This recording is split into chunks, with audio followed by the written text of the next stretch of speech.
নমস্কাৰ ছাত্ৰ-ছাত্ৰী সকল মই জাহ্নবী দাস আজি তোমালোকৰ বিজ্ঞানৰ দ্বিতীয় ভাগৰ নৱম অধ্যায় বৰ্জিত পানীৰ কথা পাত্ৰীৰ বিষয়ে আলোচনা কৰিম আহা ছাত্ৰ-ছাত্ৰী সকল আমি শিকিবলৈ লওঁ পানী জীৱৰ প্ৰাণ পানী নহলে কোনো জীৱ জীয়াই থাকিব নোৱাৰে আমি বৰ্জিত পানীকো কি কৰিব পাৰো পুনৰাই ব্যৱহাৰ কৰিব পাৰো ইয়াৰ কাৰণে আমি কি কৰিব লাগিব কেইবাটাও পদ্ধতি অৱলম্বন কৰিব লাগিব গতিকে আহা আমি এই পাঠৰ পিছৰ কথাখিনি শিকিবলৈ লওঁ সোৱা এজন সক্ৰিয় নাগৰিক হোৱাচোন দেখিছানে ছাত্ৰ-ছাত্ৰী সকল পানী সংৰক্ষণ কৰিবলৈ হলে আমি সকলোৱে কি হ'ব লাগিব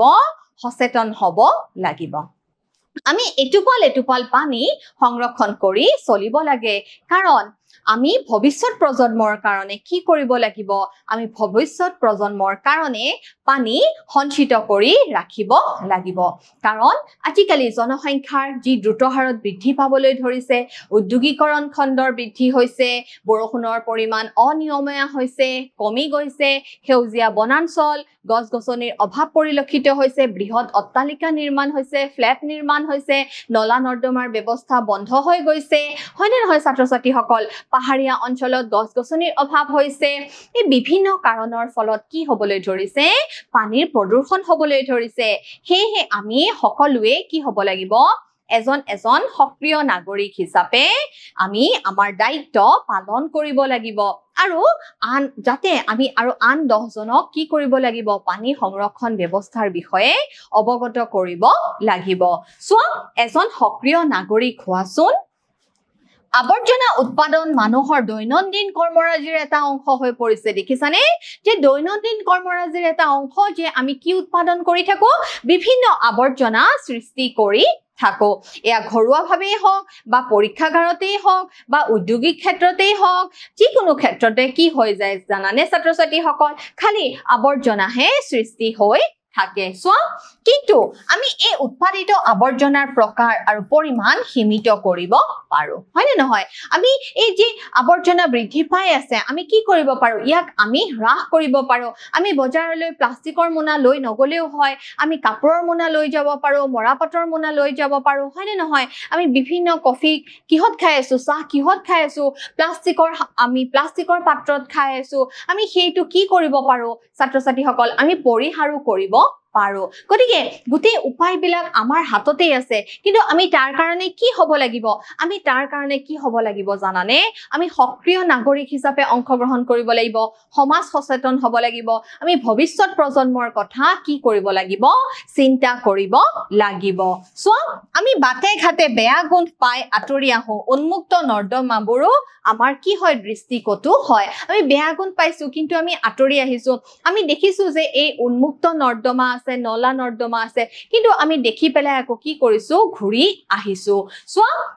বৰষুণ বতৰত নৰ্দমাবোৰ পানীৰে উপচি শোচনীয় পৰিস্থিতিৰ সৃষ্টি হয় বিশেষকৈ গাঁও অঞ্চলতকৈ নগৰ অঞ্চলত চহৰ অঞ্চলত কি হয় বহুত অসুবিধাৰ সৃষ্টি হয় আমি ৰাস্তাৰ বোকাৰ মাজেৰে খোজ কাঢ়িবলগীয়া হয় এনেদৰে গোটেই পৰিৱেশটো অস্বাস্থ্যকৰ হৈ পৰে দেখিছানে এনেদৰে গোটেই পৰিৱেশটো কি হৈ পৰে অস্বাস্থ্যকৰ হৈ পৰে মহ মাখি আৰু আন পতংগবোৰৰ কি হয় উপদ্ৰৱ বৃদ্ধি হয় মহ মাখি আৰু আন পতংগবোৰৰ কি হ'বলৈ ধৰে বৃদ্ধি হ'বলৈ ধৰে এই ক্ষেত্ৰত তোমালোকে এজন দায়িত্বশীল নাগৰিক হিচাপে পৌৰ নিগম বা গাঁও পঞ্চায়তৰ কাষ চাপিব পাৰা দেখিছানে তোমালোকে এই ক্ষেত্ৰত কি হ'ব পাৰা এজন দায়িত্বশীল নাগৰিক হিচাপে পৌৰ নিগম বা গাঁও পঞ্চায়তৰ ওচৰ চাপিব পাৰা মুকলি নৰ্দমাসমূহ ঢাকিবলৈ দৃঢ় পদক্ষেপ লোৱা যদি ওচৰ চুবুৰীয়াৰ কোনো ঘৰৰ পৰা নলাৰে ওলাই যোৱা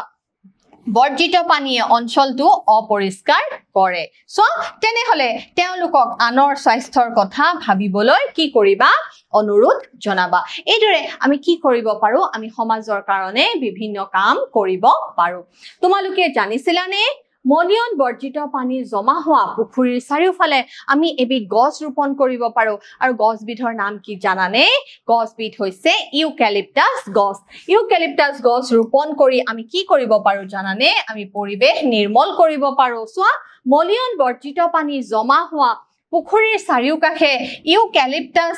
গছ ৰোপণ কৰিব লাগে এই গছবোৰে অতিৰিক্ত মলিয়ন পানীবোৰ দ্ৰুত গতিত শুহি লয় দেখিছানে এই গছবোৰে যে অতিৰিক্ত মলিয়ন পানীবোৰ দ্ৰুত গতিত কি কৰি ল'ব পাৰে শুহি ল'ব পাৰে আৰু বিশুদ্ধ জলীয় বাষ্প বায়ুমণ্ডললৈ এৰি দিব পাৰে দেখিছানে ইউকেলিপ্টাছ গছে কেনেদৰে পৰিষ্কাৰ কৰি ৰাখিব পাৰে বায়ুমণ্ডল হয়নে নহয় বায়ু নিৰ্মল কৰি ৰাখিব পাৰে গৃহ পৰিচালনাৰ সু অভ্যাস আমি কিছুমান গৃহ পৰিচালনাৰ কি কৰিব লাগে সু অভ্যাস গঢ়ি তুলিব লাগে আৱৰ্জনা আৰু প্ৰদূষকবোৰক হ্ৰাস কৰা বা নাইকিয়া কৰাৰ বাবে উপায় উলিয়াবলৈ তোমালোকে নৰ্দমালৈ কি পেলোৱা তাক লক্ষ্য কৰা নৰ্দমালৈ ৰন্ধন তেল কুকিং অইল আৰু চৰ্বিজাতীয় বস্তু দলিয়াই দিয়াটো উচিত নহয় দেখিছানে নৰ্দমালৈ আমি যি তেল আৰু চৰ্বিজাতীয় আৱৰ্জনা আছে সেই আৱৰ্জনাসমূহ আমি নৰ্দমাত পেলোৱা উচিত নহয় সেইবোৰ টান হৈ নলাবোৰ বন্ধ কৰি দিব পাৰে দেখিছানে সেই তেল আৰু চৰ্বিজাতীয় পদাৰ্থবোৰ কি হ'ব পাৰে বিভিন্ন বিক্ৰিয়াৰ ফলত টান হ'ব পাৰে গোটা হ'ব পাৰে হৈ পেলাই নৰ্দমাবোৰ কি কৰি দিব পাৰে নৰ্দমাবোৰ বন্ধ কৰি দিব পাৰে মুকলি নৰ্দমা এটাত চৰ্বিজাতীয় বস্তুৱে মাটিৰ ছিদ্ৰবোৰ বন্ধ কৰি মাটিখিনিৰ পৰা পানী পৰিশ্ৰাৱণ কৰা দক্ষতা হ্ৰাস কৰে দেখিছানে মুকলি নৰ্দমা এটাত যি তেল আৰু চৰ্বিজাতীয় বস্তুৱে কি কৰিব পাৰে মাটিৰ ছিদ্ৰবোৰ মাটিৰ যিবিলাক বিন্ধা থাকে ফুটা থাকে সেই ছিদ্ৰবোৰ কি কৰি দিব পাৰে বন্ধ কৰি দিব পাৰে তেল আৰু চৰ্বিজাতীয় বস্তুবোৰ জাবৰ পেলোৱা পাত্ৰ ডাষ্টবিনতহে পেলাব লাগে দেখিছানে তেল আৰু চৰ্বিজাতীয় যি আৱৰ্জনা থাকে সেইবোৰ কাৰণে কি কৰিব লাগে সদায় ডাষ্টবিন ব্যৱহাৰ কৰিব লাগে ৰং দ্ৰাৱক কীটনাশক মটৰ গাড়ীৰ তেল ঔষধৰ নিচিনা ৰাসায়নিক দ্ৰব্যবোৰে পানী বিশুদ্ধকৰণত সহায় কৰা অনুজীৱবোৰ ধ্বংস কৰে দেখিছানে সেইবাবে এইবোৰ আমি কেতিয়াও নৰ্দমাত পেলাব নালাগে ৰং দ্ৰাৱক কীটনাশক মটৰ গাড়ীৰ তেল ঔষধ নিচিনা ৰাসায়নিক দ্ৰব্যবোৰে পানী বিশুদ্ধকৰণত সহায় কৰা যিবোৰ অনুজীৱ থাকে সেই অনুজীৱবিলাকক কি কৰি পেলাই ধ্বংস কৰিহে পেলায় গতিকে সেইবোৰ আমি কেতিয়াও কি কৰিব নালাগে আমি নৰ্দমাত পেলাব নালাগে ব্যৱহৃত চাহপাত গোটা খাদ্যৰ অৱশিষ্ট কোমল পুতলা কপাহ আদি জাবৰ পেলোৱা পাত্ৰত পেলোৱা উচিত সকলো বস্তু বাচন ধোৱা বেচিনত নেপেলাবা আমি যি বাচন ধোৱা বেচিন আছে তাতে আমি কেতিয়াও সকলোবোৰ বস্তু পেলাব নালাগে সেই আৱৰ্জনাবোৰে নৰ্দমাৰ পথ ৰুদ্ধ কৰে সেইবোৰে অক্সিজেনৰ মুক্ত প্ৰবাহ হ'বলৈ নিদিয়ে দেখিছানে আৱৰ্জনাৰ মুক্ত প্ৰবাহ হ'বলৈ হলে কি প্ৰয়োজন অক্সিজেনৰ প্ৰয়োজন যে আৱৰ্জনা গেলিব লাগিব পচিব লাগিব তাৰ কাৰণে কি গেছৰ প্ৰয়োজন অক্সিজেনৰ প্ৰয়োজন গতিকে আমি অক্সিজেন গেছ কি কৰি ৰাখিব নালাগিব বন্ধ কৰি ৰাখিব নালাগিব অক্সিজেনৰ মুক্ত প্ৰবাহত আমি কি দিলে নহব বাধাৰ সৃষ্টি কৰিলে নহব এইটোৱে জৈৱ আৱৰ্জনাবোৰ গেলি পচি যোৱাত কি কৰে বাধাৰ সৃষ্টি কৰে তোমালোকে জানানে 2016 চনত ভাৰত চৰকাৰে স্বচ্ছ ভাৰত নামেৰে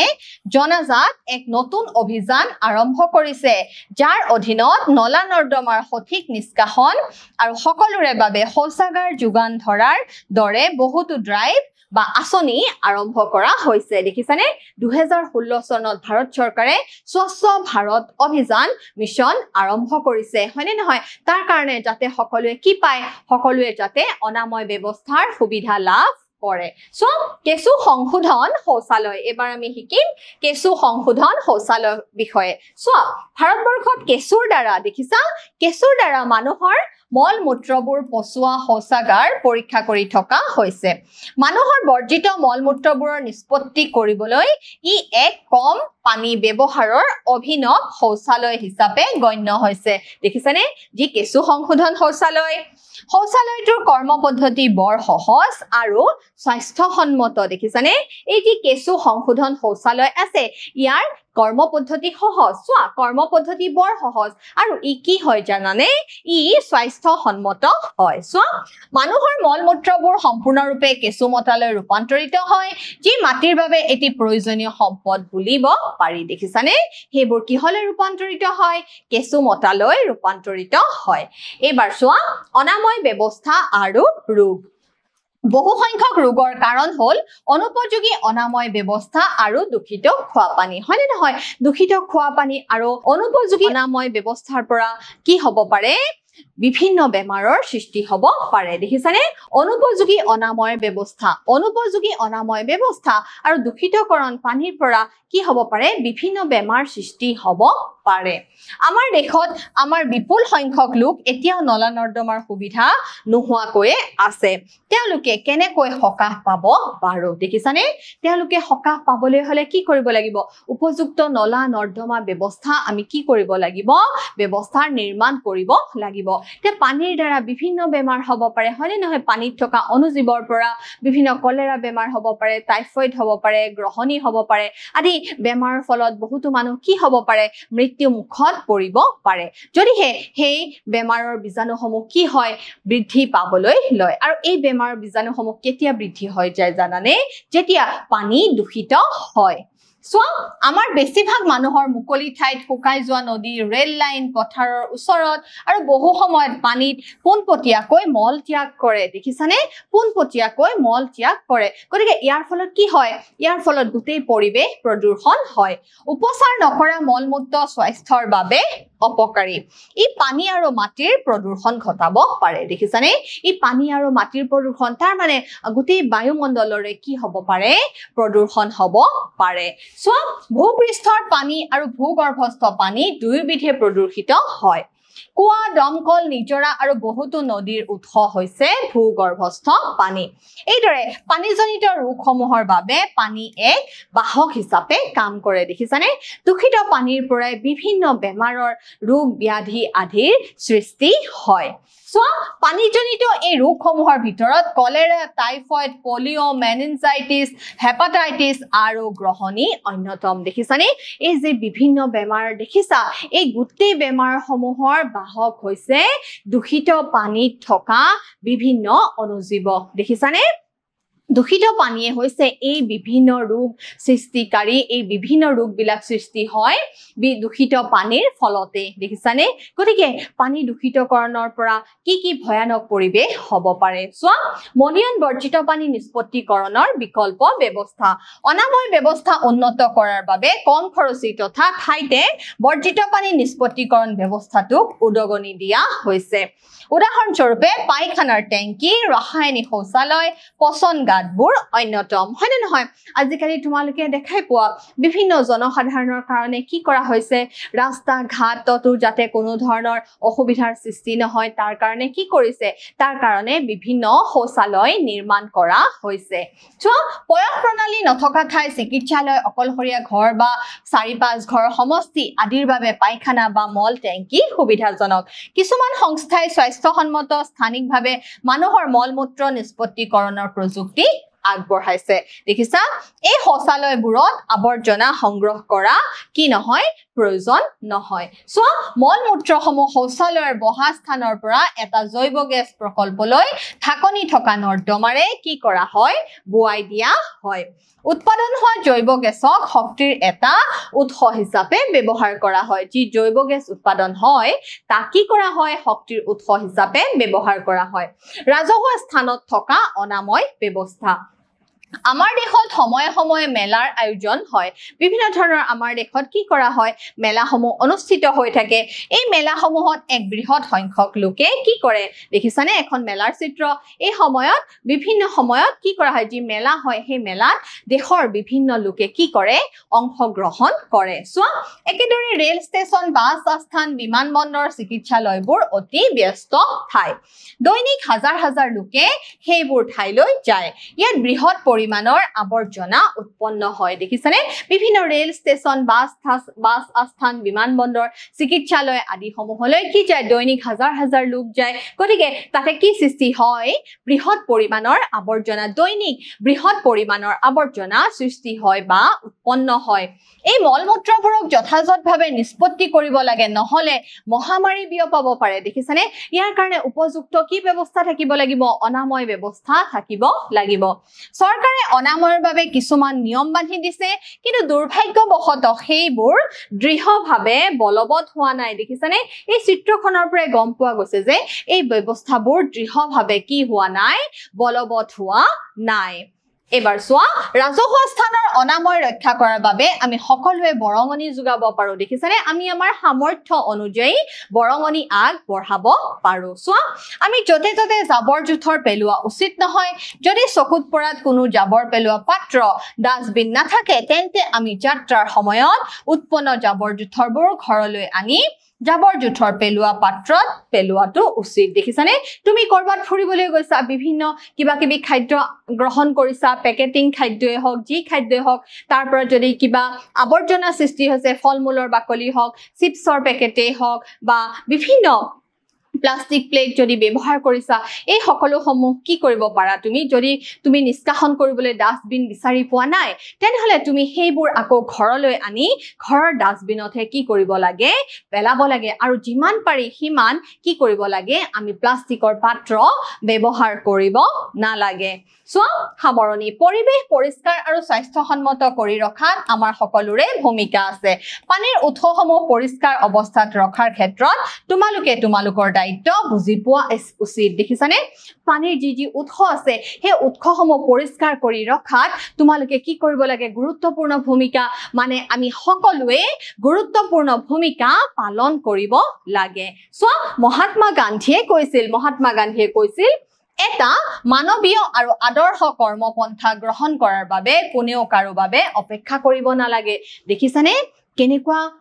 গুৰুত্বপূৰ্ণ কথা কৈছে মহাত্মা গান্ধীয়ে আমি কাৰো বাবে অপেক্ষা কৰি থাকিব নালাগে আমি আমাৰ নিজৰ কৰ্ম কি কৰিব লাগে আমি নিজেই কৰিব লাগে যে কোনোবাই আহি আমাক ক'ব যে এইটো সাফা কৰ তেনেকুৱা নহয় আমি নিজেই নিজৰ দায়িত্ব কি কৰিব লাগে পালন কৰিব লাগে আৰু আমি ভৱিষ্যত প্ৰজন্মৰ কাৰণে পৃথিৱীখন কি কৰি ৰাখিব লাগে ধুনীয়া সেউজীয়া কৰি ৰাখিব লাগে আৰু ভৱিষ্যত প্ৰজন্মৰ কাৰণে পানী আমি সঞ্চিত কৰি ৰাখিব লাগে এতিয়া তোমালোকে মোক এটা পৰীক্ষা দিব লাগিব প্ৰথম প্ৰশ্ন হৈছে মলিয়ন বৰ্জিত পানী জমা হোৱা পুখুৰীৰ চাৰিওকাষে ডেছ গছ ৰোপণ কৰিব লাগে কি গছ ৰোপণ কৰিব লাগে ছাত্ৰ ছাত্ৰীসকল ইউকেলিপ্টাছ গছ ৰোপণ কৰিব লাগে আমি কি গছ ৰোপণ কৰিব লাগে ইউকেলিপ্টাছ গছ ৰোপণ কৰিব লাগে দ্বিতীয় প্ৰশ্ন তলৰ কোনটোৱে পানী বিশুদ্ধকৰণত সহায় কৰা অনুজীৱবোৰ ধ্বংস কৰে ৰং কীটনাশক মটৰ গাড়ীৰ তেল ওপৰৰ গোটেইবোৰ উত্তৰটো কি হ'ব ছাত্ৰ ছাত্ৰীসকল ওপৰৰ গোটেইবোৰ মোৰ তৃতীয় প্ৰশ্ন অক্সিজেন গেছে জৈৱ আৱৰ্জনাবোৰ গেলি পচি যোৱাত সহায় কৰে ই শুদ্ধ নে অশুদ্ধ ই হৈছে শুদ্ধ অক্সিজেন গেছে জৈৱ আৱৰ্জনাবোৰ গেলি পচি যোৱাত সহায় কৰে সেই কাৰণে আমি সদায় অক্সিজেন গেছৰ কি কৰিব লাগে মুক্ত প্ৰবাহ যাতে হৈ থাকে সেই বিষয়ে আমি সাৱধান হ'ব লাগে গতিকে ছাত্ৰ ছাত্ৰীসকল আশা কৰিছো তোমালোকে বুজিবলৈ সক্ষম হৈছা আজিলৈ আহিছো ধন্যবাদ